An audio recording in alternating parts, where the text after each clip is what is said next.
Fantastic ফোরের শত্রু একজন শক্তিশালী সর্সারার বা জাদুকর এবং একজন জিনিয়াস মাইন্ডেড। আজ আমরা সেই সুপার ভিলেনের সম্পর্কে কথা বলবো যাকে হঠাৎ করে ঘোষণা করা হয় মার্ভেল সিনেমাটিক ইউনিভার্সের মাল্টিভার্স সাগার সবচেয়ে বড় ভিলেন হিসেবে। এই সুপার ভিলেনের অরিজিন স্টোরি খুবই ইন্টারেস্টিং, যা এর সুপার জিনিয়াস ইন্টেলেক্ট এবং টাইটানিয়াম আর্মার তাকে যে কোনো পরিস্থিতি মোকাবেলা করার জন্য তাকে সর্বদা প্রস্তুত রাখে। আর আমাদের জন্য সবচেয়ে খুশির সংবাদ এই যে রবার্ট ডাউনি জুনিয়র এই রোলটি প্লে করতে যাচ্ছে। তো বন্ধুরা, আমি সাইদ, আর আজ আমরা জানতে চলেছি ভিক্টর ভন ডুমের অরিজিন স্টোরি, যা তাকে ডক্টর ডুমে পরিণত করেছে। ভিডিও শুরু করার আগে লাইক করতে ভুলে যেও না এবং অবশ্যই সাবস্ক্রাইব করে পাশে থাকা বেল আইকনটি প্রেস করে দিও। তো চলুন শুরু করা যাক।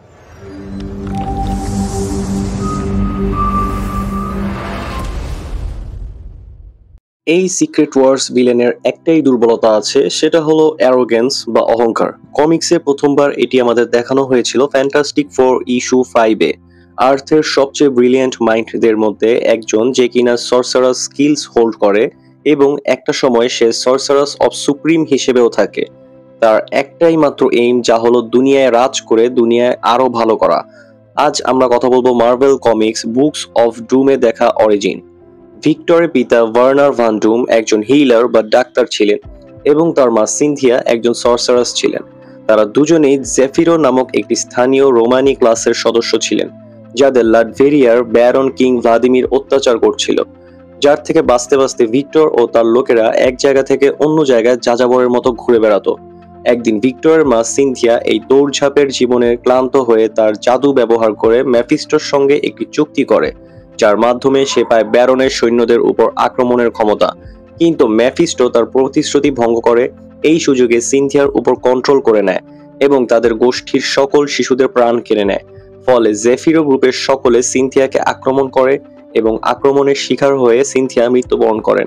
মারা যাবার আগে সে তার স্বামী ভার্নার অর্থাৎ ডুমের বাবার কাছে রিকোয়েস্ট করে যেন সে ভিক্টরকে সকল প্রকার ডার্ক আর্ট বা জাদুবিদ্যা থেকে দূরে রাখে, যার ফলে ভিক্টরকে এসব থেকে দূরে রাখার জন্য ভার্নার তার স্ত্রীর সকল আর্টিফ্যাক্টস লুকিয়ে ফেলে। জেফিরো গ্রুপের একটি মেয়ে ছিল যার নাম ছিল ভ্যালেরিয়া। ছোটবেলায় যার সঙ্গে থাকলে ভিক্টর তার সব সমস্যাগুলো ভুলে যেতে পারত। কিছু সময় পর ব্যারন ভিক্টরের পিতা ভার্নারকে তার স্ত্রী চিকিৎসার জন্য ডাকে, কিন্তু ব্যারনের স্ত্রী মারা যায় এবং ভার্নার তার ছেলেকে নিয়ে সেখান থেকে চলে আসে। ব্যারনের লোক তাদের পিছু নেয়। ভার্নার ভিক্টরকে নিয়ে বরফে আবৃত পাহাড়ে সারা রাত লুকিয়ে থাকে। ভিক্টরকে ঠান্ডা থেকে বাঁচাতে ভার্নার তাকে জড়িয়ে থাকে সারা রাত। সকাল হতেই ভিক্টর দেখে তার পিতা ঠান্ডায় জমে বরফ হয়ে যায়। মৃত পিতার লাশের পাশে ভিক্টর তার মায়ের রহস্য দেখতে পায়, যেখানে সে জানতে পারে মায়ের ও মেফিস্টোর চুক্তির ব্যাপারে। ভিক্টরের সঙ্গীরা তাকে ও তার পিতাকে খুঁজতে থাকে। তখনই ব্যারনের লোকেরা এসে তার পিতার মৃতদেহ নিয়ে যায়। ভিক্টরের কাছে যতটুকু সুখ ছিল তার সব শেষ হয়ে যায়। তখন ভিক্টর তার মায়ের স্পেল বুকস এবং আর্টিফ্যাক্টস খুঁজে পায়, যার সাহায্যে সে মাকে খোঁজার চেষ্টা করে। যখন ম্যাজিকের সাহায্যেও কাজে দেয় না, তখন সে সায়েন্সের পথ অনুসরণ করে। ম্যাজিক এবং সায়েন্সের কম্বাইন্ড শক্তি ব্যারনের সৈনিকদের হাত থেকে জেফিরো সমাজে রক্ষা করতে কাজে দিত। তার ইনভেনশনস এর সাহায্যে সে সেই সব কিছু করত যা তার মা তার লোকদের সাহায্য করতে চেয়েছিল। এক রাতে ভিক্টর হাঁটতে হাঁটতে ব্যারনের এক লোকের সামনে পড়ে, যে ভিক্টরের মুখের সামনে বন্দুক তাক করে। ভিক্টর তার সাথে লড়াই করে এবং তাকে হত্যা করে ফেলে।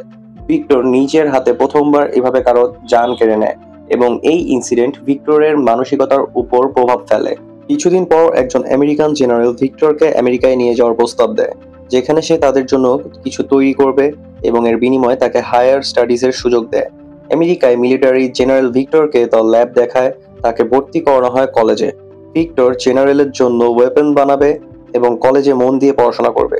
ভিক্টর শুধু একাই জেনারেলের জন্য কাজ করছিল না, ভিক্টরের কলেজের এক ব্রাইট স্টুডেন্ট রিড রিচার্ডসও জেনারেলের জন্য একই ল্যাবে কাজ করত। রিড ভিক্টরের নলেজে ভরসা করত এবং ভিক্টরও রিডের বুদ্ধিমত্তার সম্মান করত। অন্যদিকে ভিক্টর মিলিটারি জেনারেলকে বটস ও বোমস তৈরি করে দিচ্ছিল, যেগুলো দিয়ে সে তাদের থেকে বিভিন্ন সরঞ্জাম চাইছিল যেন নিজে ডম রুমে পার্সোনাল ল্যাব বানাতে পারে।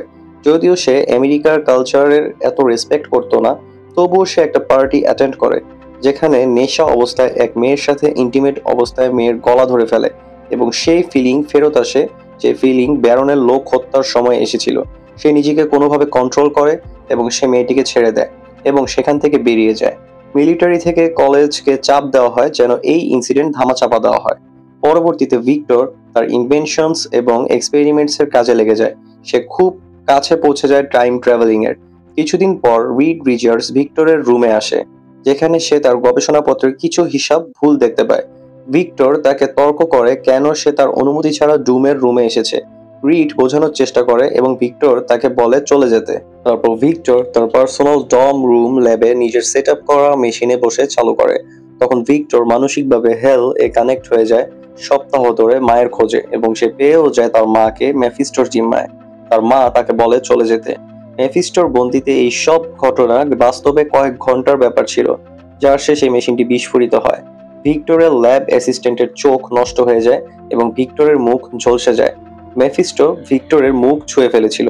তারপর ভিক্টর তার সকল ইনভেনশনস এবং ল্যাব ইকুইপমেন্ট ধ্বংস করে ইউরোপে পালিয়ে যায়, যেখানে তার পিছনে লেগে রয়েছে কেজিবি, আমেরিকান মিলিটারি এবং ব্যারনের লোকজন।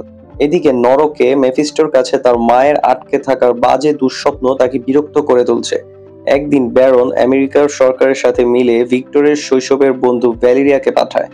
ভ্যালেরিয়া জানতো না এই সবের পিছনে ব্যারন আছে। তখন তাদের উপর আক্রমণ হয়, কিন্তু একজন সর্সারার তাদের বাঁচায় এবং ভিক্টরকে তিব্বতের এক মন্দিরে যেতে বলে। বছরের পর বছর বরফে ঢাকা পাহাড়ে চড়ে এবং বিভিন্ন জন্তু জানোয়ারের মোকাবেলা করে তিব্বতের মন্দিরে পৌঁছায়। সেখানে ভিক্টরের 5 বছর লেগে যায় মিস্টিক আর্টস এবং টেকনোলজি আয়ত্ত করতে। সেখানে সে এমন একটি ডিভাইস তৈরি করে যার মাধ্যমে সে পৃথিবীর সমস্ত খবর জানতে পারে। ভিক্টর এই ডিভাইসের মাধ্যমে রিড রিচার্ডস এর স্পেস ভেসেল সম্পর্কে জানতে পারে এবং লাটভেরিয়ার ব্যারন ভ্লাদিমিরের খবরও পায়। তারপর ভিক্টর নিজের জন্য মিস্টিক্যাল আর্মার ও মাস্ক তৈরি করায় এবং নিজেকে ডক্টর ডুম নামকরণ করে। তারপর সে ল্যারিন নামক এক মঙ্ক অর্থাৎ সন্ন্যাসীর সঙ্গে ব্যারনের বিরুদ্ধে বদলা নিতে লাটভেরিয়ায় ফিরে আসে। ডুম একটি ফাঁকা গ্রামে এসে থাকে, যেখানে তার মা তার জাদু দিয়ে শিশুদের হত্যা করে ফেলেছিল। ডুম গার্ডদের সাথে লড়াই করে, বন্দীদের মুক্ত করে এবং তাদের বলে যে এই মেসেজটি ছড়িয়ে দিতে যে লাটভেরিয়ার শাসক ডক্টর ডুমের সামনে টিকতে পারবে না। ডুম নিজের বট রোবটস তৈরি করতে শুরু করে, যেভাবে সে আমেরিকার জন্য বানাতো। তারপর সে জাফিরো ট্রাইবকে হলোগ্রাফিক প্রজেক্টর পাস করে দিতে বলে, যেখানে ডুম ভ্লাদিমিরের শক্তিকে চ্যালেঞ্জ করছে। এর মধ্যে একজন কাজটি করতে অসম্মতি জানালে ডুম সবার সামনেই তাকে হত্যা করে, যার ফলে সবাই তার কথা মেনে নিতে বাধ্য হয়। দ্রুতই লাটভেরিয়ার মানুষ জানে যে ডক্টর ডুম তাদের মুক্ত করতে এসেছে। তারপর ডুম একটি রেবেলিয়ান আর্মি গঠন করে, যা তার কাছে সর্বদা ব্যারনের বিরুদ্ধে থাকবে। ডুমের রোবট আর রেবেলিয়ান আর্মি একসাথে মিলে লাটভেরিয়ার বিভিন্ন অঞ্চল দখল করে নেয় এবং প্রতিদিনই সব অঞ্চলে নতুন নতুন বিদ্রোহীরা আর্মিতে যোগ হতে থাকে এবং আর্মি বড় হতে থাকে। ডুম ব্যারনের কাছে একটি হলোগ্রাফিক ডিভাইস পাঠায়, যেখানে মেসেজ ছিল এই যে পরাজয় মেনে নিতে। ব্যারন প্রজেক্টর ভেঙে ফেলে এবং তার সেনাদের যুদ্ধের জন্য প্রস্তুত হতে বলে। যখন ডুম ও তার বিদ্রোহী সেনারা সেখানে পৌঁছায়, ভ্লাদিমিরের সেনারা তাদের জন্য রাস্তা খালি করে দেয়। ডুম সরাসরি ভ্লাদিমিরের সামনে যায় এবং তাকে হত্যা করে, ঠিক সেইভাবে যেভাবে সে লাটভেরিয়া ছাড়ার আগে একজনকে মেরেছিল। ডুম লাটভেরিয়ার নতুন রাজা হয়। সবশেষে ভিক্টর মেফিস্টোকে ডাকে এবং তার সঙ্গে একটি চুক্তি করে। প্রতি বছর মেফিস্টো তাকে সুযোগ দিবে মায়ের আত্মা মুক্ত করার জন্য, কিন্তু যতবার সে ব্যর্থ হবে ততবার লাটভেরিয়ার জনগণ তার প্রতি ঘৃণা বাড়বে। আর যদি ডুম জিতে যায়, তাহলে ডুমের মায়ের আত্মা মেফিস্টোর কাছ থেকে মুক্তি পাবে। কিন্তু নরকে থেকে তার মায়ের সোল মেফিস্টোর থেকে মুক্তি পেয়ে কোথায় যাবে সেটি ডুমের হাতে নেই। তাই এক হিসেবে জিত মেফিস্টোরই হবে। ডুম প্রতি বছর মেফিস্টোর সাথে লড়াই করে, কিন্তু সে কি কখনো জিতেছে কিনা সেটা ডুমই বলতে পারবে। এটাই ছিল ভিক্টর ভন ডুমের লাটভেরিয়ার রাজা ডক্টর ডুমের সম্পূর্ণ গল্প। এখনো পর্যন্ত ফ্যান্টাস্টিক ফোরে 3টি সিনেমা এসেছে, কিন্তু কোনোটাতেই ডক্টর ডুমের লাটভেরিয়ান রাজা বা সর্সারার দিকটি দেখানো হয়নি। আশা করা হচ্ছে মার্ভেল স্টুডিওস আমাদের সামনে একটি উন্নত সংস্করণ নিয়ে আসবে। মার্ভেল সিনেমাটিক ইউনিভার্সে যত দেরিতে চরিত্র পরিচয় করানো হয়, তার অরিজিন কমিক্স থেকে একটু ভিন্ন হয়। এটা ডক্টর ডুমের ক্ষেত্রেও ঘটবে, যেখানে রবার্ট ডাউনি জুনিয়র টনি স্টার্কের পরিবর্তে ডক্টর ডুম হবেন। তবে আমি চাই যে একটি সাধারণ সংস্করণ থাকুক, যা আমাদের সামনে দেখা যাবে। এই চরিত্রের আসল ক্ষমতা আমরা সিক্রেট ওয়ার্সে দেখতে পাবো, যেখানে অনেক স্তর রয়েছে, যা দেখতে আমি অপেক্ষায় আছি। ডক্টর ডুমকে এমসিইউতে দেখার জন্য সবাই অপেক্ষায়। তো বন্ধুরা, আজ যাচ্ছি, কিন্তু শীঘ্রই ফিরবো পরবর্তী ভিডিওতে। ততক্ষণ পর্যন্ত স্টে কিউরিয়াস এন্ড স্টে ইনফোর্সড।